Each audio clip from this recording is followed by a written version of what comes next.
Thanks for joining us again today. We're here to answer some questions for you guys related to common questions we've heard on our various groups regarding filing for unemployment. Typically, this is a seminar that Jeff Jacobson and I put on every day at 1 o'clock. That's what we did last week. Because of some scheduling conflicts, we're going to be trying a couple different times this week to make sure to answer as many questions as possible.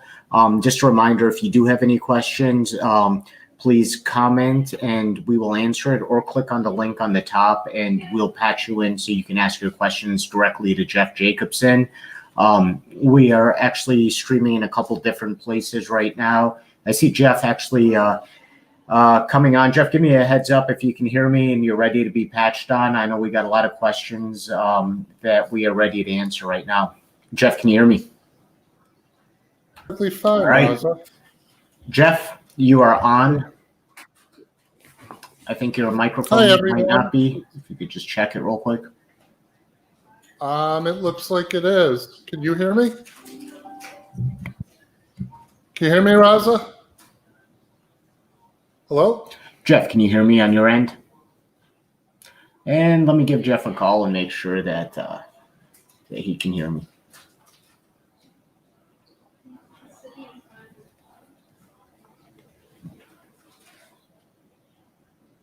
All right. It looks like Jeff is okay. Yeah, we couldn't hear you on our end. Just want to make sure that your mic is on and ready to go. Okay. Let me check it out here. Just call and try to patch back in. And again, if you guys are watching this of course is a live stream. There's going to be some. Let me see if I can't hear you here. Okay, 1, 2. Jeff, can you hear me? I can hear you. Can you hear me? Let me reboot my computer. And just a quick question. Can our listeners hear Jeff Jacobson? This is what happens the one day we don't have Sara Sadat helping to help with technical issues. And she's on a teleconference going on in the other room right now. But if you have any questions right now, I can certainly cue Jeff. All righty. Adding Jeff back. Jeff, give it a shot. I think my mic's working now. Can you guys hear Jeff over there? Jeff, introduce yourself real quick. So I'm Jeff Jacobson, practicing law for about 30 years in Illinois. I worked as an administrative law judge with the appeals division, making decisions in about 10,000 cases. Sorry, I'm checking my mic out. Are you okay, Raza? No. And we are having Sara Sadat leave her obligations to kind of come help us troubleshoot this over here. I don't know if it's, it may be my mic is somewhere else. Would you get up for a second? Sure. Bear with me. What's going on? Oh, Hi, Sara. Jeff.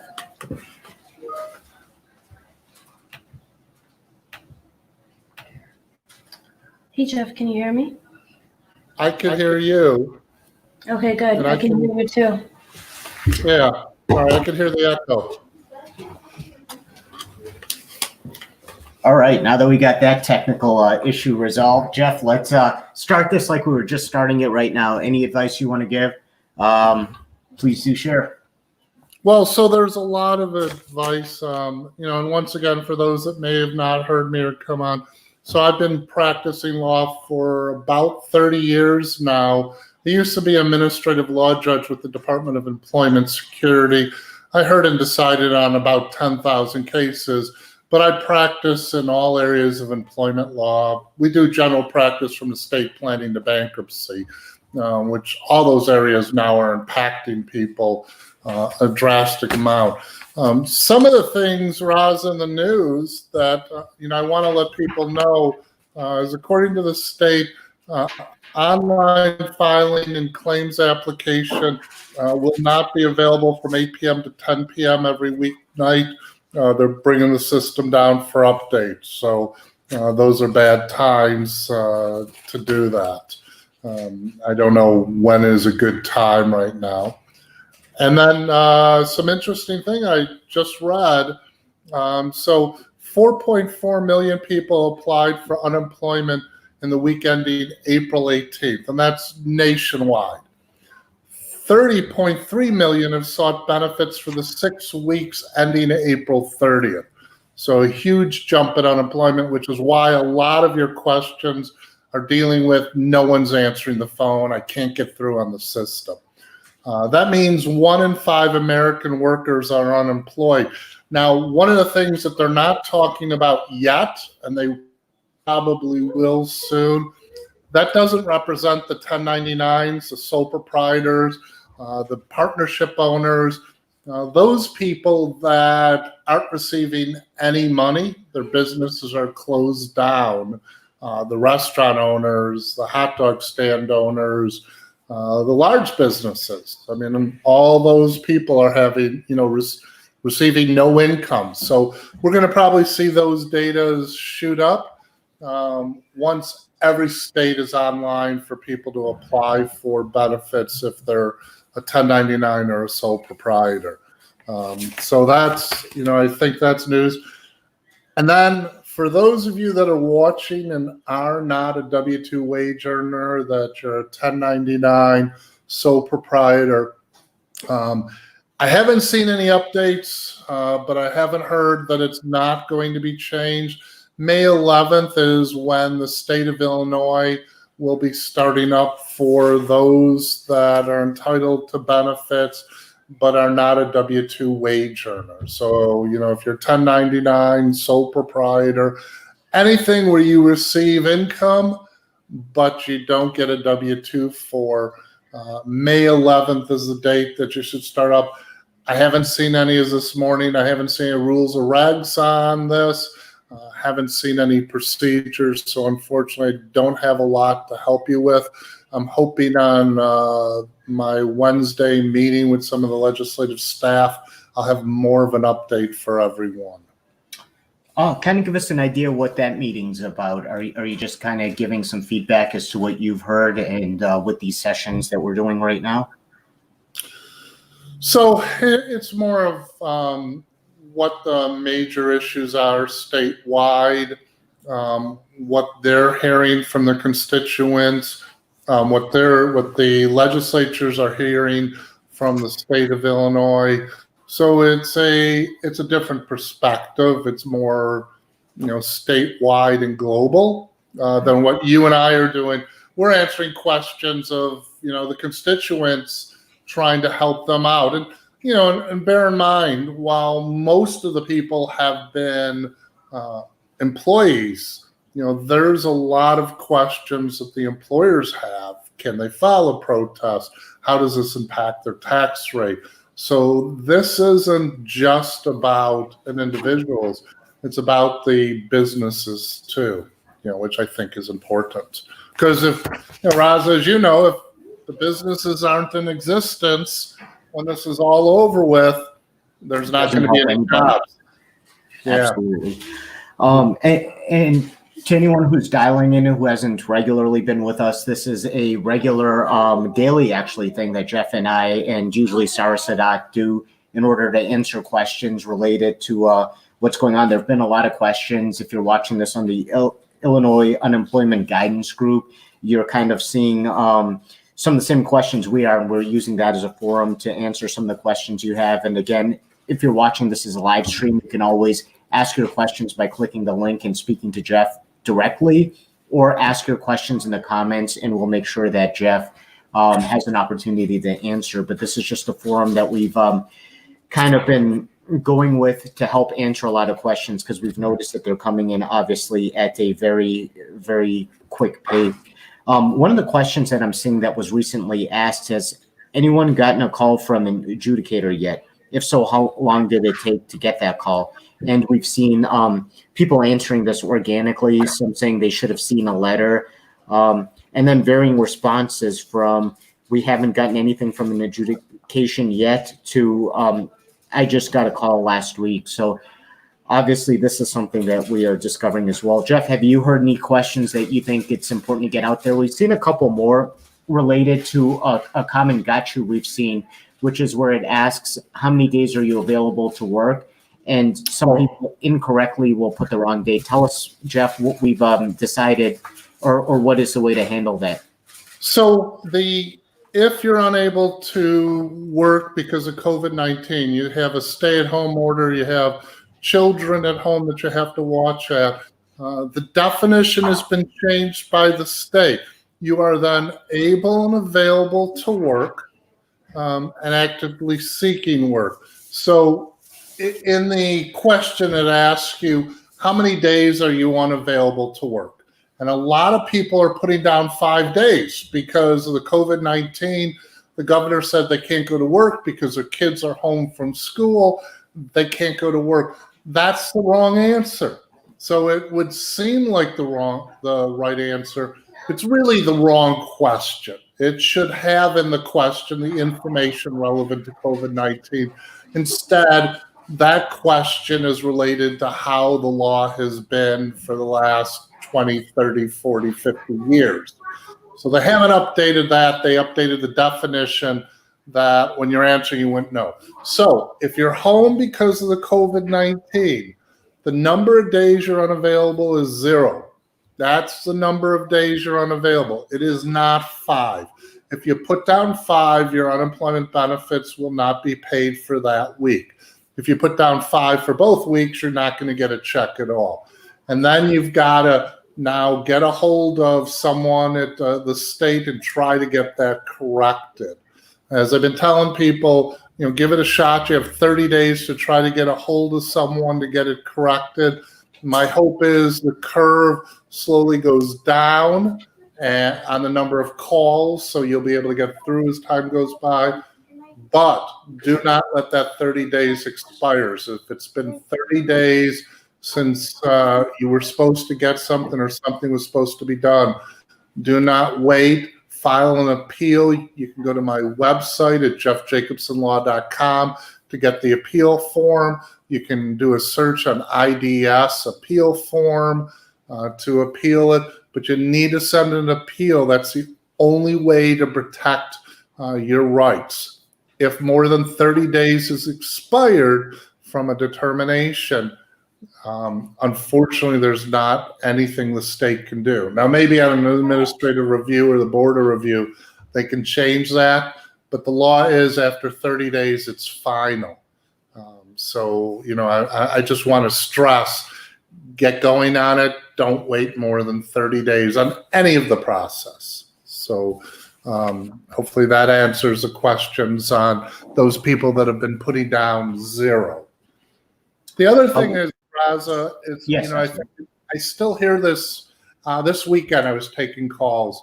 When you file a claim and you get a claimant number and you think you did something wrong, don't file another claim.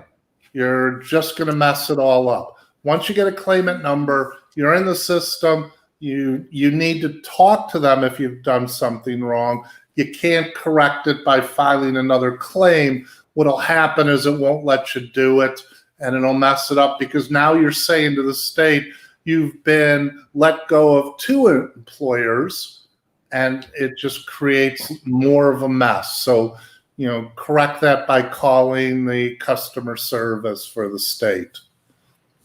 And we usually have the phone numbers up there. That go in here in a second.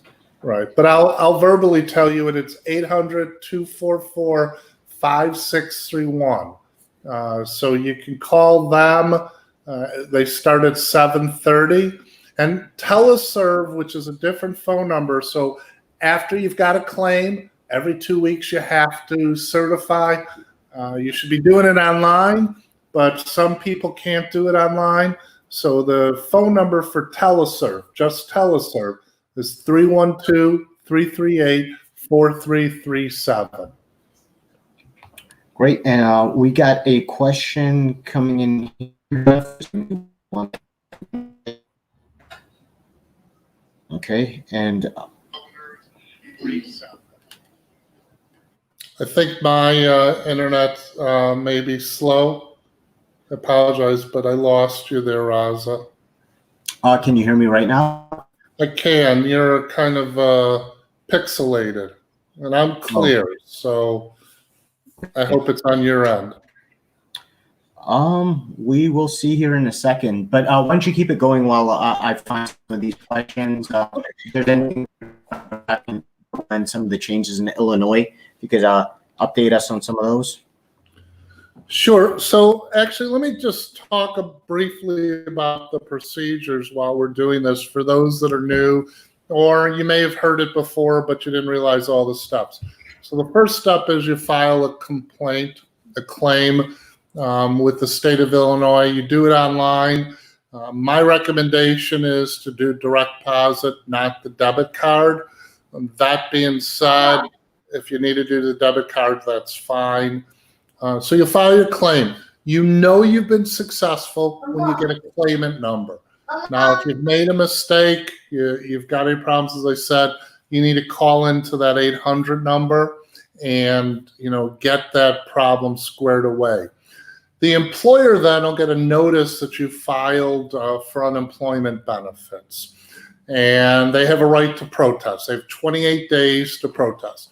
So the local office will start the process sending you your payments, your weekly benefit amount, and your weekly benefit amount is 47% of your average wages.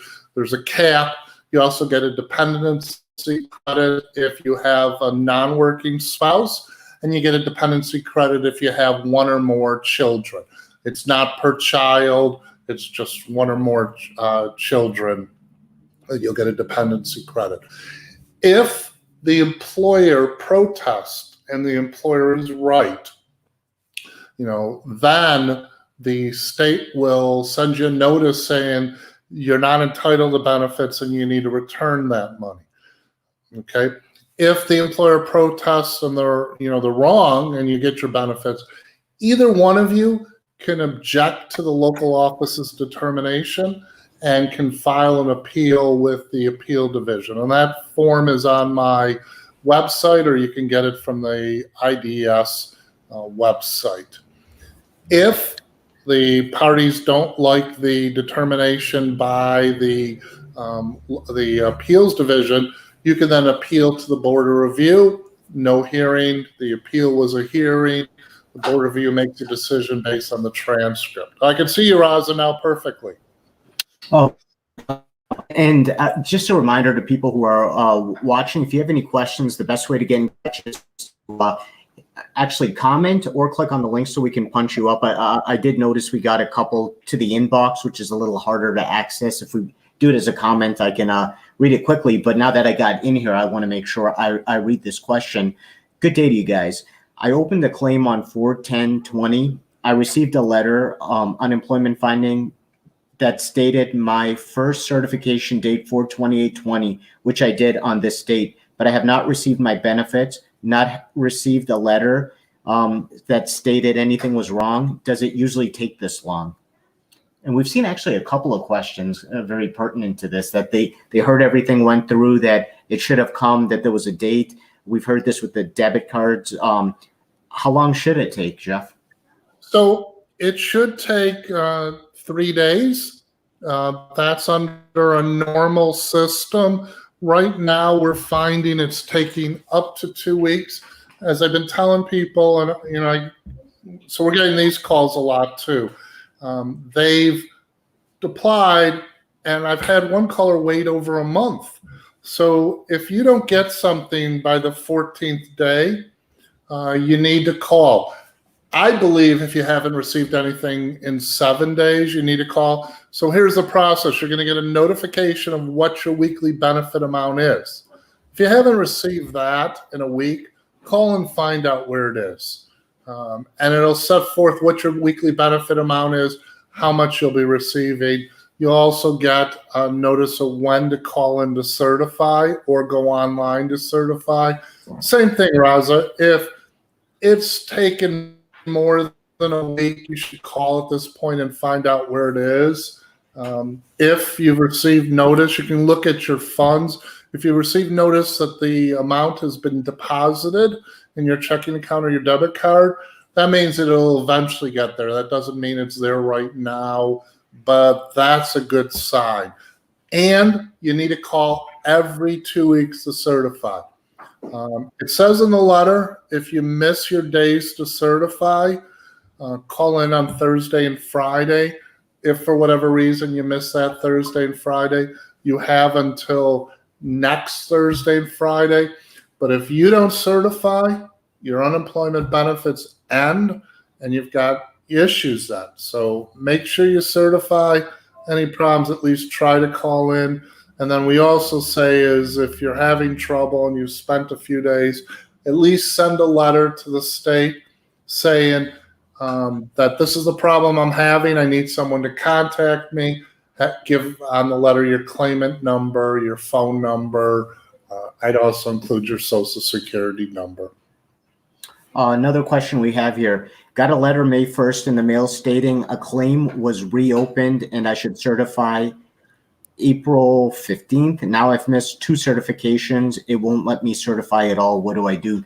So this person, much after the fact, received a letter that they should, let's see, that the claim was reopened. Is that something that should be appealed? Well, they should call in because they can release that. But yes, I mean, that would be an example if they've tried to call in, and we're not talking about one attempt. I mean, it sounds like it's several days and it's just random of when you can get through. Start at 7:30 in the morning to call in. They've expanded their hours for call-in service, you know, and you try to talk to them. But yes, after a certain period of time, before 30 days, they should file their appeal. All right. Looks like we have a caller. Robin, I'm going to be trying to come to you. It says here, actually, it says that your device is not connected. Please do make sure that your video and audio device is connected, and then I can punch you up. In the meantime, if you have an issue with that, feel free to write your question or comment on the side, and I'll make sure that that we do get your question answered. Let's see if we can find a couple more that we have here. You know, I wanted to talk about, Raza, you know, the fact that this summer, you know, I just heard Ravinia is going to be closed. The ballparks are going to be closed. So these people aren't going to have jobs. And the problem with the situation is they won't be able to file for unemployment benefits because of that. You need to be let go from your job in order to get unemployment benefits. So the problem they're going to have, because they're not let go, they're not going to be hired. They won't be able to get unemployment benefits. So I would look at, you know, those people, the May 11th, there doesn't seem to be any indication you can anticipate not getting wages. So this is going to have a major impact on a lot of our summer workers, the people that supplement their Social Security, the people that come home from college, the high school students, those that rely on that summer income. It looks like most of it is not going to be available. Jeff, can we talk a little bit more about how 1099 workers, because we have a couple questions related to that, will be able to file? Anything you've heard about that process? So I'm assuming it's going to be very similar to the right now, how you would file for unemployment. 1099s are going to have some proof of income. You know, they just can't make it up because it's going to be calculated based on your loss. So you're going to need either you know, last year's tax returns or statements to show what money you've received. I don't know if a profit and loss will be adequate for the state. These are some of what I anticipate when they're finished with all the rules and regulations for 1099 workers. So if you're a 1099 worker, go pull your tax returns from last year to show what your income is. That would be helpful. If you've got pay stubs, I shouldn't say pay stubs, but income stubs, that'd be helpful. If you're a sole proprietor and you have sales, your gross sales and then the cost of sales, that'll help to figure out what it is. It's not going to be an easy thing. I mean, we've got a lot of people that have been doing that. And if you've been receiving cash, you're going to have issues. That's going to be a problem in having to prove it if you haven't filed any taxes concerning that. All right. Question here. I think you may have addressed this, but let's get it again. How long after signing up does it take the letter telling you when to call for it to usually arrive? So that's usually been 3 days after you've applied. As we're hearing today, the letters are sometimes coming way after the day to certify. I don't know whether you can certify, on a Thursday 3 weeks after. Just thinking out loud, if you haven't received your letter and it's more than 2 weeks, I'm suggesting you call in on a Thursday and try to certify. See if you're in the system.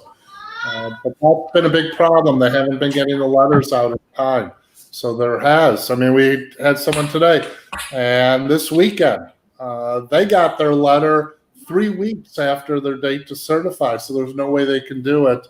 And they tried to call in, and they've been, I want to say hung up on, but the system hangs you up. They're just overwhelmed because of all this. So that would be my recommendation. And once again, if you're not getting unemployment benefits, you can file an appeal. You know what? There's an interesting question here that I do want to punch up if I could, because this one is one we haven't heard in a little bit, but I think it's very important to point out. What's the difference between standard unemployment insurance and the pandemic emergency unemployment compensation? Does it matter if I'm on one to also be on the other? So let's go through the three of them. So the federal pandemic unemployment compensation, FPUC, gives unemployed people $600 more a week. And that's from March 29th till July 25th, 2020. So if you're entitled to $1 or more in unemployment benefits, you'll be receiving $600 more under the FPUC. Then there's the Pandemic Emergency Unemployment Compensation, the PEUC, and that provides 13 additional weeks of unemployment. So if your unemployment benefits have expired, let's say they ended today. You've been unemployed for 26 weeks now, and they end today. The federal benefits will then kick in for 13 more weeks for you. And then there's a pandemic unemployment assistance, which provides up to 39 weeks of federally funded unemployment benefits to individuals not typically eligible for unemployment benefits, including independent contractors and sole proprietors who have become unemployed as a direct result of COVID-19. So the third one is for everyone that's not a W-2 wage earner. So hopefully that answers on the three federal laws currently that impact individuals in Illinois.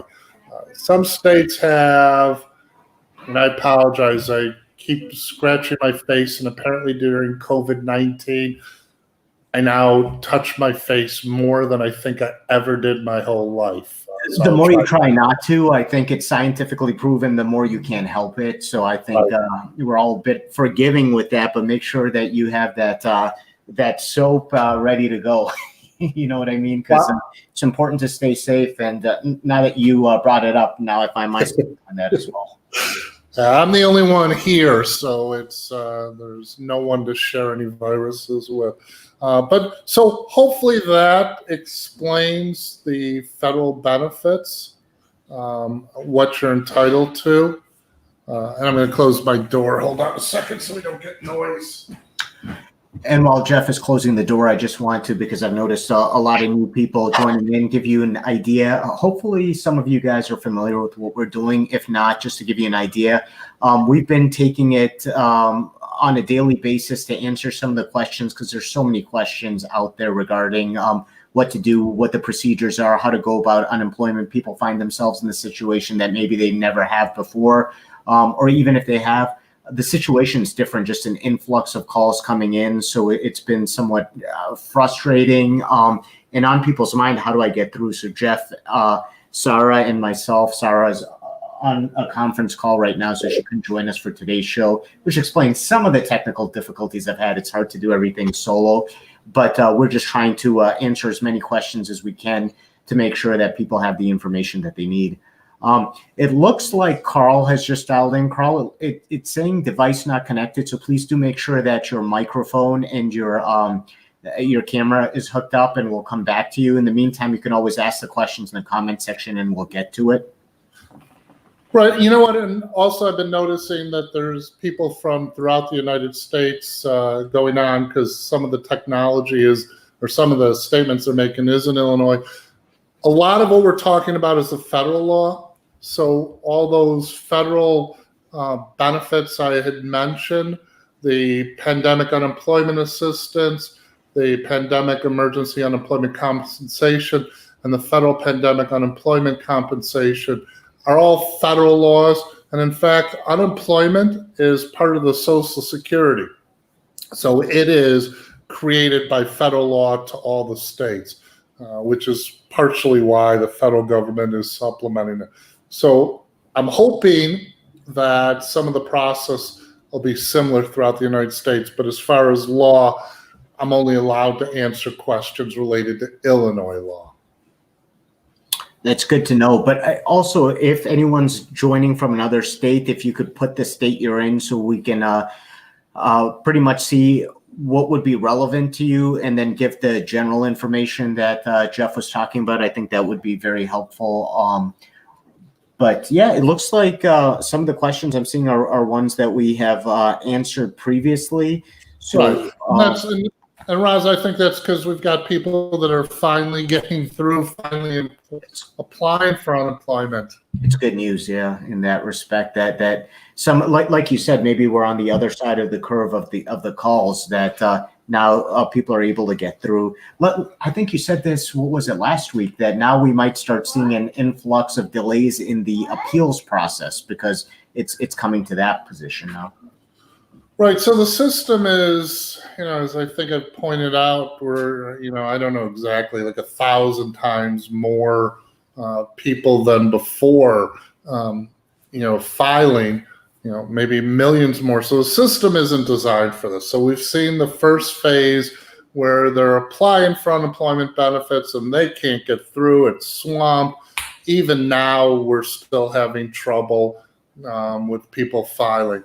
Then the second phase was certified. So we're not getting the letters out. The computers can't spit the letters out and mail them fast enough. None of that has been able to keep up with the pace.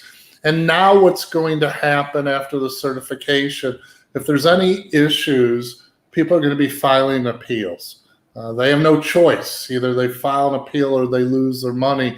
And the appeal system isn't designed to handle much of an influx. When I worked there, they were just enough administrative law judges to handle the appeals. And this is not an area of law that you can just hop into and understand. That's the big problem. That's been the problem with people answering the phones. They don't always know the right answers because it's very complex. You can't just start up right away. It's taken a long time. I managed to be a subject matter expert for the appeals division, but it's not something you can, in a few weeks, read a book and learn to do. There's a lot of complexities with it. So I don't know how the appeals is going to handle it. My hope is maybe they do something like certain appeals are administrative. They have, clerks, not the administrative law judge, correct the problem, because that's typically there's just going to be problems. So I don't know how that's going to happen. And then if you're not satisfied with the appeal, it's on to the board of review, and that's going to be a little crush on them. We are actually seeing more and more people saying that they've managed to fix my issue. Hopefully I should be able to certify some more questions. So I think that's, again, part of the whole process you were talking about, that maybe we've gotten over this. But one thing that I think is kind of disheartening that I've been seeing a lot on the group is and people flag this all the time, is people kind of spamming and saying, hey, do this, I'll help you get through, or pay me a little money, I'll show you a trick to do this. Is there more and more of these scams coming through? Just in general? I mean, not only on the groups, but is this something that we see every time there's a crisis like this, people trying to take advantage like that? So there's a huge amount of scams going on related to COVID-19. You shouldn't be paying anyone money to do it. In fact, you can't pay anyone money, or they can't receive money unless they're an attorney. So if you've paid anyone money to help you and they're not an attorney, you need to complain about it, because you have to be an attorney to represent someone with the state of Illinois. So that's a big one. I can see scams. I was just reading the government's getting scammed with PPE equipment. It turns out that a lot of the stuff they're purchasing, and states are saying they're certified, they meet all the regulations, and it turns out it's just a scam. They're not. There's also, and I want to just kind of a PSA, there's people calling that are alleging they're charities and they need money. That turns out a lot of those are scams. So follow through before you agree to contribute money to anyone. Make sure it's actually a viable charity and a charity you want to support. The unemployment scams really bother me because there are people to help, but I can tell you some of the legislatures can't even get through. So if you're paying someone to help you make a phone call, you're just wasting your money. And I'm sorry that you've been scammed. I feel bad because there's desperate people. Absolutely. It looks like, Carl, we might have been able to resolve that situation where we couldn't punch him in. So hopefully you are ready, Carl. I'm going to try to punch you up right here. Let's see. Carl, can you hear us? All right. Looks like we'll have to try it again with Carl. And in the meantime, I do want to ask you this, Jeff. I know that the unemployment numbers are going to be coming out at the end of the week. And also this week, a lot of the states are opening back up. Some businesses are coming back. How do you see this playing out with some of the numbers? I mean, statewide, Illinois is extended into another month of stay at home, but our surrounding states here, some of them look to be opening back up. How do you think this will play out in the numbers? So I don't know. Some of them are part-time. Some of the restaurants, we were talking about this. Some of the restaurants, it's hard for them to open up with 50% of the staff.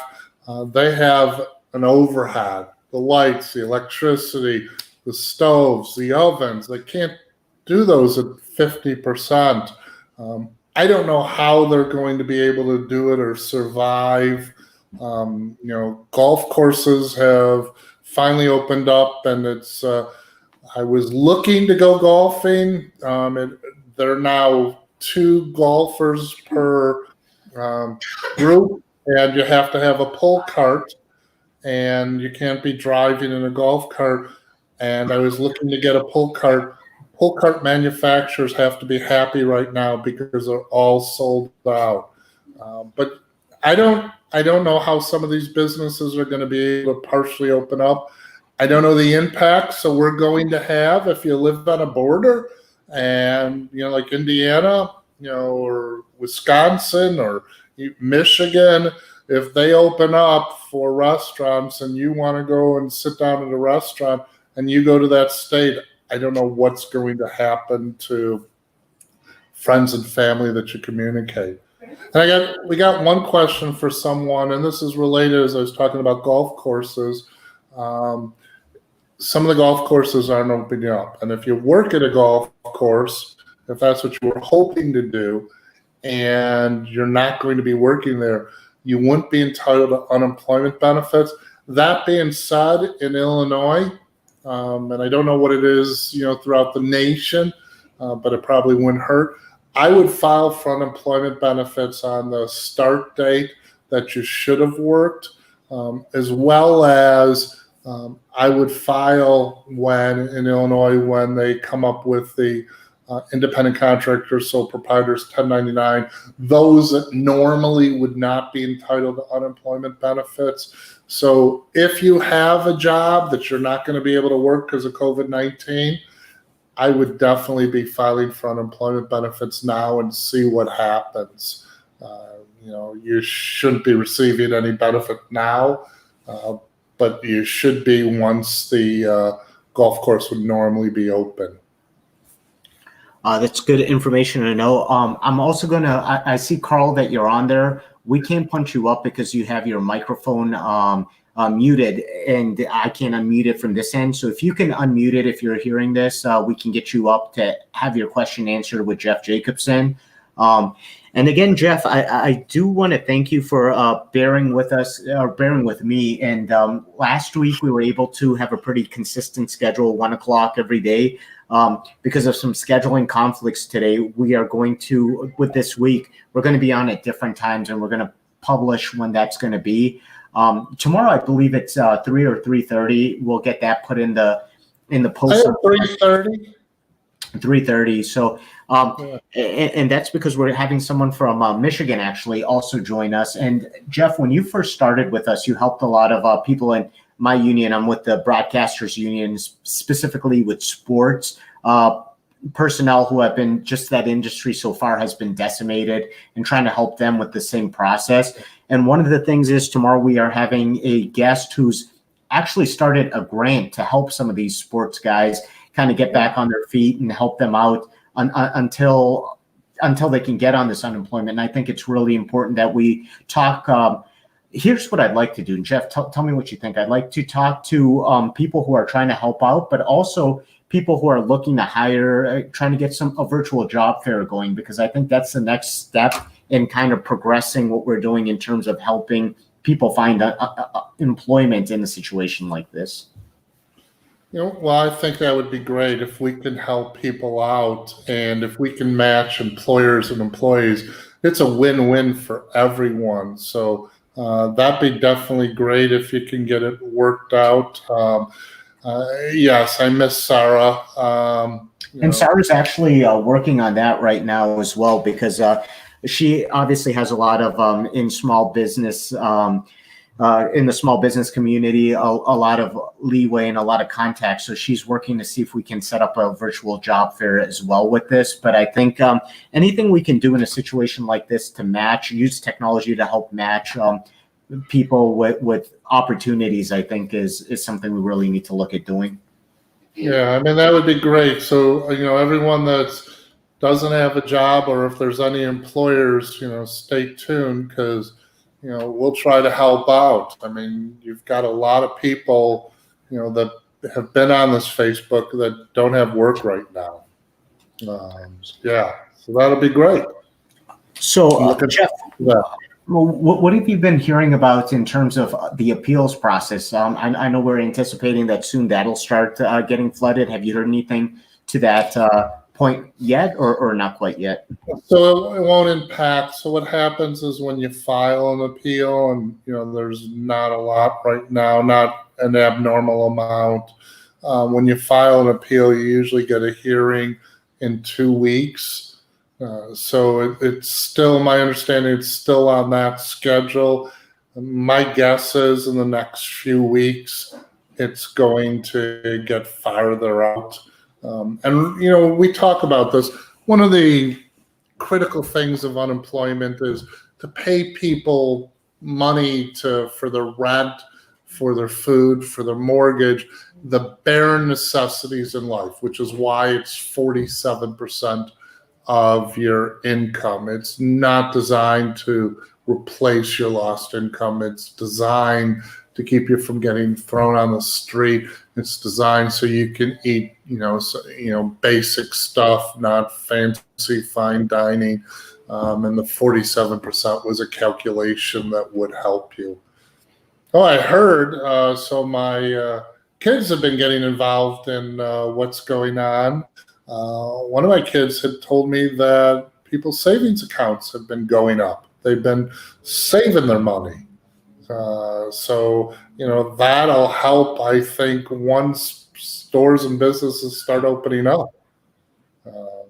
It'll help getting the economy moving, because we've got an issue here. People are on unemployment. They're making money. They're only making 47% or less if they've capped out, and we need to get the businesses running so that we can get people back to work, and that's going to take time. There's going to be some suffering with that.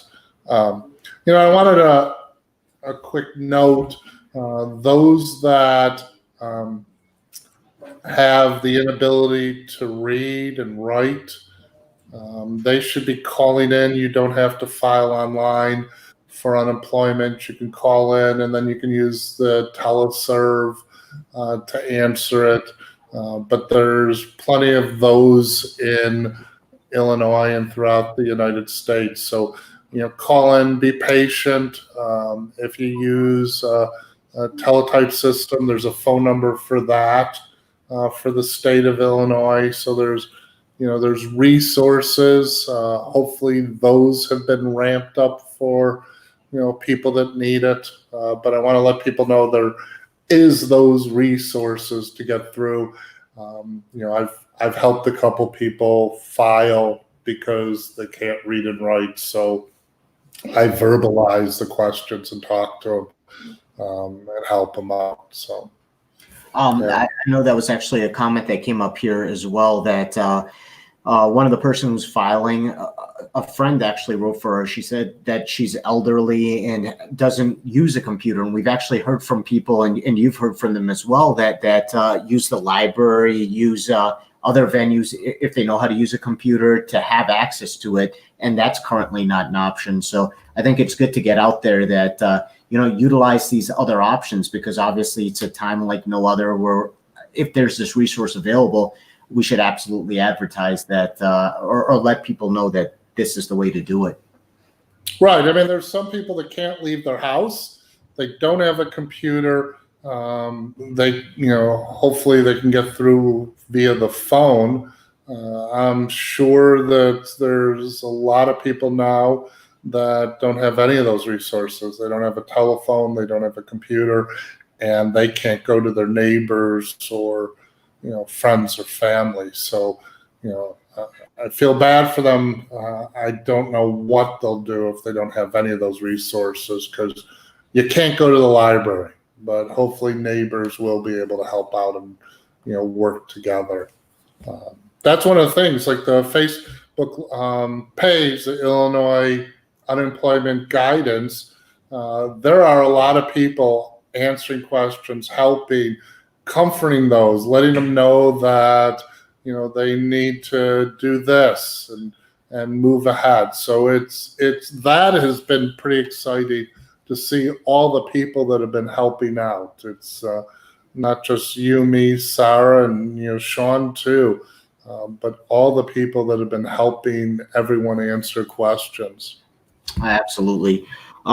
Jeff, I'm going to have to get running here in a sec. Just want to see if there's anything that you want to end with, any points that you want to get across. The only one thing, I guess, is what I, saw on the State of Illinois website is, and I'll quote, even if they've been told they're not covered by the state's regular unemployment insurance program, you should file for unemployment.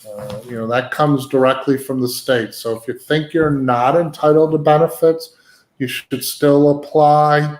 Worst cases, you'll get denied. There's no fee to apply. There's no penalty to apply. So just answer the questions.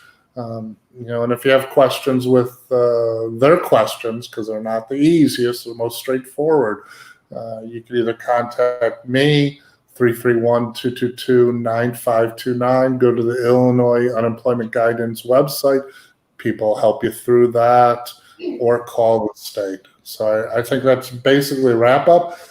Hopefully everyone stays safe. Hopefully you guys stay safe and healthy. Absolutely. And we will see you here again tomorrow. And we're going to try to make this, or continue to make this, I think this is our 12th episode now, a daily thing, so that we can continue to answer questions as we need to, because more and more questions. Luckily, and this is, I guess, the positive, it looks like a lot of questions have been answered, and people are now moving, as was anticipated, more to questions about appeals and adjudications. And we'll probably find ourselves moving in that direction as well, to make sure that those questions are answered as we continue. Right, Jeff? Right. And I think we also should work on, the questions related to the payroll protection program. People have got questions, issues, and concerns about that, as well as there's, SBA loans for your sole proprietors, for your employers. And, once again, if we can help the employers and the employees out, we're helping everyone. It's not a simple fix to just work on one side of the equation. So I'm looking forward to it. It's 3:30 tomorrow, same place. So yeah, it'll be good. I'll be in probably more casual clothes tomorrow.